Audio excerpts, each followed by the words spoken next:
بسم اللہ الرحمن الرحیم۔ السلام علیکم ورحمۃ اللہ وبرکاتہ۔ آج ہم جس موضوع کے اوپر بات کریں گے وہ ہے کہ قیامت والے دن کس سے سخت حساب لیا جائے گا اور کس شخص سے آسان حساب لیا جائے گا، اور پھر ان کے ساتھ کیا سلوک کیا جائے گا۔ تو چلیں شروع کرتے ہیں۔ سب سے پہلے بات کرتے ہیں آسان حساب اور سخت عذاب کے اوپر۔ حضرت عائشہ رضی اللہ تعالی عنہ فرماتی ہیں کہ جناب رسول اللہ صلی اللہ علیہ وسلم نے ارشاد فرمایا، جس سے سخت حساب لیا گیا اسے عذاب دیا جائے گا۔ حضرت عائشہ رضی اللہ تعالی عنہ نے عرض کیا کہ اللہ تعالیٰ یہ نہیں فرماتے کہ فسوف یحاسب حسابا یسیرا۔ آپ صلی اللہ علیہ وسلم نے ارشاد فرمایا یہ حساب نہیں بلکہ پیشی ہوگی، جس شخص سے قیامت کے دن حساب ہوا اسے عذاب میں مبتلا کیا جائے گا۔ حضرت عائشہ رضی اللہ تعالی عنہ فرماتی ہے کہ میں نے جناب رسول اللہ صلی اللہ علیہ وسلم کو ایک نماز میں یہ دعا کرتے سنا، اللہم حاسبنی حسابا یسیرا، اے اللہ میرا حساب آسان لینا۔ جب آپ صلی اللہ علیہ وسلم نے سلام پھیرا تو میں نے عرض کی یا رسول اللہ صلی اللہ علیہ وسلم آسان حساب کیا ہے؟ آپ صلی اللہ علیہ وسلم نے فرمایا آسان حساب یہ ہے کہ اللہ تعالیٰ بندہ کا اعمال نامہ دیکھ کر اس سے درگزر فرما لے کہ عائشہ جس سے سوال و جواب کیا گیا وہ ہلاک ہو گیا، اور ہر دکھ جو مومن کو پہنچتا ہے اس کے گناہوں کا کفارہ بن جاتا ہے، حتیٰ کہ وہ کانٹا بھی جو اسے چبھا ہو۔ اس کے متعلق حضرت انس رضی اللہ تعالی عنہ سے مروی ہے کہ آپ صلی اللہ علیہ وسلم نے ارشاد فرمایا جس سے حساب لیا گیا اسے عذاب دیا جائے۔ علامہ قرطبی رحمۃ اللہ علیہ فرماتے ہیں کہ اس حساب سے یہ مراد ہے کہ اللہ تبارک و تعالی ہر چھوٹے بڑے عمل کا مطالبہ فرمائیں گے، معافی کا معاملہ نہ فرمائیں گے۔ مومن اپنا عمل قبر ہی میں دیکھ لے گا۔ اس کے متعلق حضرت عائشہ رضی اللہ تعالی عنہ فرماتی ہیں جناب رسول اللہ صلی اللہ علیہ وسلم نے ارشاد فرمایا جس کا حساب ہوگا اسے معاف نہیں کیا جائے گا۔ مسلمان اپنے عمل کو قبر میں ہی دیکھ لے گا۔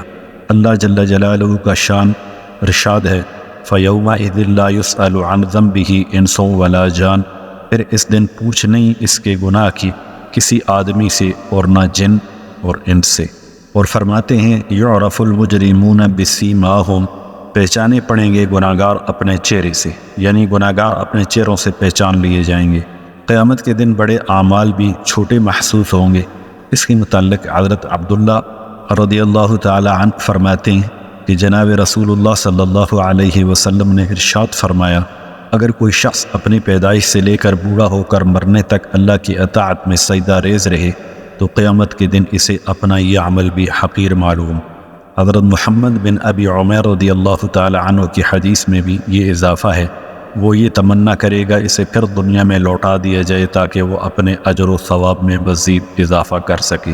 اپنے اعمال پر اترانا، جو لوگ اپنے اعمال کرتے ہیں اور اس کے اوپر اتراتے ہیں ان کے متعلق حضرت ابی بن کعب رضی اللہ تعالی عنہ فرماتے ہیں اللہ تعالیٰ نے حضرت داؤد علیہ السلام سے فرمایا اے داؤد میرے صدیقین بندوں کو ڈراؤ کہ وہ اپنے اعمال پر نہ اترائیں اور اپنے نیک اعمال کے تذکرے نہ کریں، کیونکہ میرے بندوں میں سے کوئی بھی ایسا نہیں ہے جسے میں حساب کے لیے کھڑا کروں اور اس پر ظلم کیے بغیر اپنا عدل قائم کر کے اسے عذاب نہ دے سکوں۔ خدا تعالیٰ کی بے نیازی کے متعلق حضرت علی رضی اللہ تعالی عنہ فرماتے ہیں جناب رسول اللہ صلی اللہ علیہ وسلم نے ارشاد فرمایا اللہ تعالیٰ نے انبیاء بنی اسرائیل میں سے ایک نبی کی طرف وحی فرمائی کہ اپنی امت کے نیک لوگوں سے کہہ دیں کہ وہ اپنے اعمال کے تذکرے نہ کریں، میں اپنے بندے سے قیامت کے دن جب حساب لوں گا اگر میں چاہوں گا تو اسے عذاب میں مبتلا کر دوں گا، اور اپنی امت کے میرے نافرمانوں سے کہہ دیں کہ وہ خود کو ہلاکت زدہ نہ سمجھیں، میں بڑے گناہ کو بھی پرواہ کیے بغیر بخش دیتا ہوں۔ اپنے اعمال پر اعتماد کرنے والے کا حال، اس کے متعلق حضرت واصلہ بن اسقع رضی اللہ تعالی عنہ فرماتے ہیں جناب رسول اللہ صلی اللہ علیہ وسلم نے ارشاد فرمایا اللہ تعالیٰ قیامت کے دن ایک ایسے شخص کو قبر سے اٹھائیں گے جس نے کوئی گناہ نہیں کیا تھا۔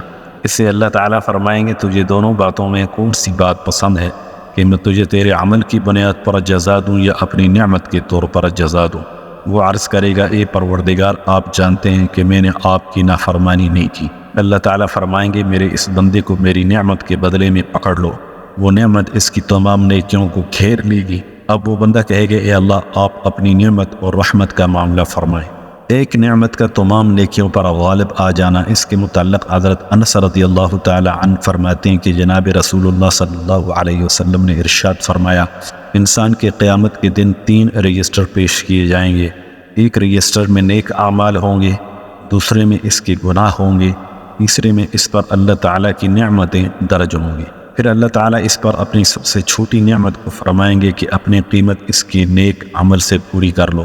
وہ بندے کے تمام نیک اعمال کو گھیر کر الگ ہو جائے گی اور عرض کرے گی، آپ کے غلبے کی قسم، میں نے اپنا حساب ابھی پورا نہیں چکایا۔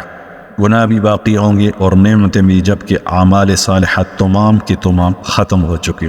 پھر اگر اللہ تعالیٰ اپنے بندے پر رحم کا ارادہ فرمائیں گے تو کہیں گے، اے میرے بندے، میں نے تیرے لیے تیری نیکیوں کو بڑھا دیا اور تیری برائیوں سے درگزر کیا، اور میں نے تجھے اپنی نعمتیں بھی معاف کی۔ پہاڑ برابر عمل بھی ایک نعمت کے سامنے بالکل ریزہ کی طرح ہوگا۔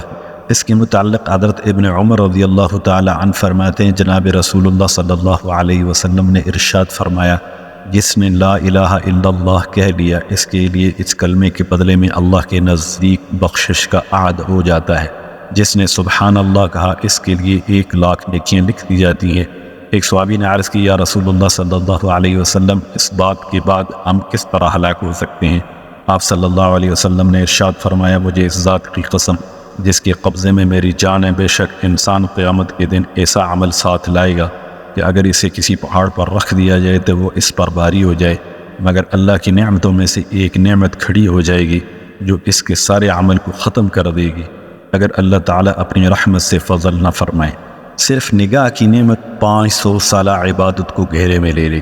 اس کے متعلق حضرت جابر رضی اللہ تعالی عنہ فرماتے ہیں، جناب رسول اللہ صلی اللہ علیہ وسلم نے ارشاد فرمایا، مجھے جبرائیل نے بتایا ہے کہ اے محمد، اس ذات کی قسم جس نے آپ صلی اللہ علیہ وسلم کو رسول حق بنا کر بھیجا، اللہ کے بندوں میں سے ایک بندہ ایسا تھا جس نے سمندر میں پہاڑ کی چوٹی پر 500 سال تک عبادت کی۔ اس پہاڑ کی لمبائی 30 گز تھی، جس کے 4 اطراف 4000 فرسخ تک سمندر پھیلا ہوا تھا۔ اس کے لیے 1 انگلی کی چوڑائی کے برابر چشمہ نکالا گیا جس میں میٹھا پانی چمکتا تھا۔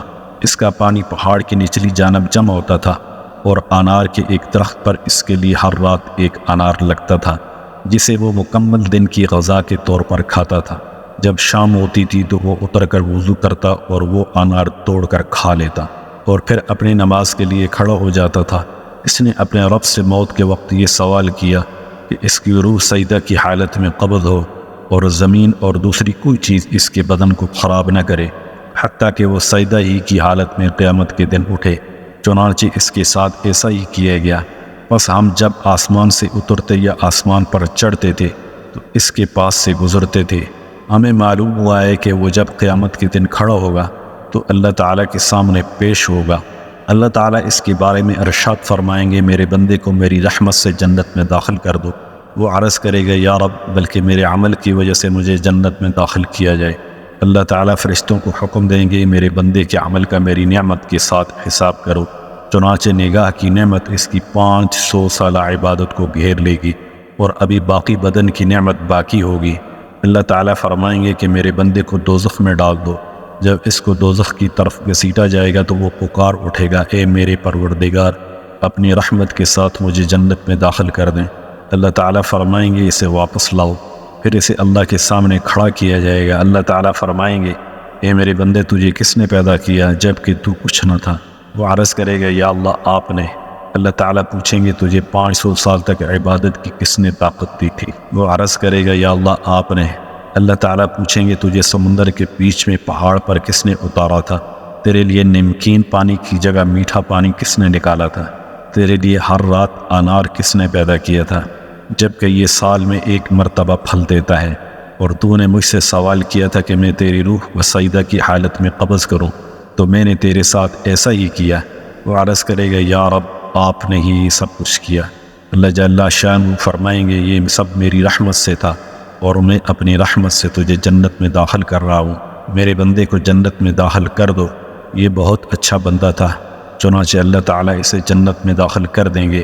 حضرت جبرائیل علیہ السلام نے فرمایا، جنت میں انبیاء کرام بھی اللہ تعالیٰ کی رحمت سے داخل ہوں گے۔ انبیاء علیہم السلام بھی اللہ کی رحمت سے جنت میں داخل ہوں گے۔ اس کے متعلق حضرت ابو ہریرہ رضی اللہ تعالی عنہ فرماتے ہیں کہ جناب رسول اللہ صلی اللہ علیہ وسلم نے ارشاد فرمایا، تم میں سے کسی کو اس کا عمل نجات نہیں دلائے گا۔ صحابہ نے عرض کی، یا رسول اللہ صلی اللہ علیہ وسلم آپ کو بھی نہیں؟ ارشاد فرمایا مجھے بھی نہیں، الا یہ کہ اللہ تعالیٰ کی رحمت اور اس کا فضل مجھے ڈھانپ لے۔ کوئی شخص محض اپنے عمل سے جنت میں داخل نہیں ہوگا۔ اس کے متعلق حضرت عائشہ رضی اللہ تعالی عنہ فرماتی ہیں، حضور صلی اللہ علیہ وسلم نے ارشاد فرمایا، درست عمل کرتے رہو، ایک دوسرے کا قرب حاصل کرو، اور تمہیں خوشخبری ہو کہ جنت میں کوئی شخص اپنے عمل کے سبب داخل نہیں ہوگا۔ صحابہ کرام نے عرض کی، یا رسول اللہ صلی اللہ علیہ وسلم آپ بھی نہیں؟ آپ صلی اللہ علیہ وسلم نے فرمایا میں بھی نہیں، مگر یہ کہ اللہ تبارک و تعالیٰ کی رحمت و مغفرت مجھے ڈھانپ لے۔ اس پر ایک اعتراض اور اس کا جواب اس طرح ہے۔ سوال کیا جاتا ہے کہ اللہ تعالیٰ فرماتے ہیں کہ ادخلوا الجنۃ بما کنتم تعملون، اس سے تو معلوم ہوتا ہے کہ اعمال جنت میں لے جائیں گے۔ اس کا جواب علماء نے اس طرح لکھا ہے کہ یہ آیت جنت میں حصول درجات پر محمول ہے۔ آدمی کے جیسے اعمال ہوں گے ویسا ہی جنت میں اسے مقام حاصل ہوگا، باقی راہ جنت میں داخلہ تو وہ اللہ کے فضل و عنایت سے ہوگا۔ اس موقف کی تائید حضرت ابن مسعود رضی اللہ تعالی عنہ کی اس ارشاد سے بھی ہوتی ہے۔ یہ فرمایا تم پل صراط کو اللہ کے عفو و درگزر سے عبور کرو گے، جنت میں اللہ کی رحمت میں داخل ہوگے، اور جنت کے منازل اپنے اعمال کے حساب سے حاصل کرو۔ دنیا کا محدود عمل جنت کی لامحدود نعمتوں کا سبب نہیں بن سکتا۔ اس کے متعلق حضرت صابل بنانی رحمۃ اللہ علیہ فرماتے ہیں کہ ایک شخص نے 70 سال تک عبادت کی، وہ اپنی دعا میں یہ کہا کرتا تھا، اے اللہ مجھے میرے عمل کی جزا عطا فرما۔ بس وہ جب فوت ہوا تو اس کو جنت میں داخل کر دیا گیا۔ جب اس نے جنت میں 70 سال گزار دیے تو اسے کہا گیا کہ اب یہاں سے نکلو، تم نے اپنے عمل کا بدلہ پورا کر لیا ہے۔ تو اس کے دل میں یہ بات آئی کہ دنیا میں کون سی ایسی چیز تھی جو اس کے نزدیک سب سے زیادہ معتمد تھی۔ اسے اور کوئی چیز نظر نہ آئے گی سوائے اس کے کہ وہ اللہ تعالیٰ سے دعا کرے اور اس کی طرف رجوع کرے۔ چنانچہ وہ عرض کرے گا، یا اللہ میں نے دنیا میں آپ کے متعلق سنا تھا کہ آپ کوتاہیوں سے درگزر کرتے ہیں، تو آپ آج بھی میری کوتاہی سے درگزر فرمائیں۔ چنانچہ اسے دوبارہ جنت میں رہنے کی اجازت دے دی جائے۔ حساب صرف مسلمانوں سے لیا جائے گا۔ اس کے متعلق حضرت عائشہ صدیقہ رضی اللہ تعالی عنہ فرماتی ہیں، اللہ تبارک و تعالی قیامت کے دن جس سے بھی حساب لیں گے وہ جنت میں داخل ہو جائے گا۔ علامہ ابن حجر رحمۃ اللہ علیہ فرماتے ہیں کہ یہ حدیث ما قبل میں مذکور احادیث کی متعارض ہے۔ اس میں اس طرح تطبیق ممکن ہے کہ تعذیب اور دخول جنت میں منافات نہیں ہے، کیونکہ ہر مسلمان کو بالآخر جنت میں بھیج ہی دیا جائے گا، اگرچہ اسے جہنم کے عذاب میں ڈال دیا جائے۔ یعنی ان دونوں قسم کی احادیث کا تعلق مسلمان سے ہے، کیونکہ کافر تو ہمیشہ جہنم میں رہے گا، لہذا اس سے حساب بھی نہیں لیا جائے گا۔ السلام علیکم ورحمۃ اللہ وبرکاتہ۔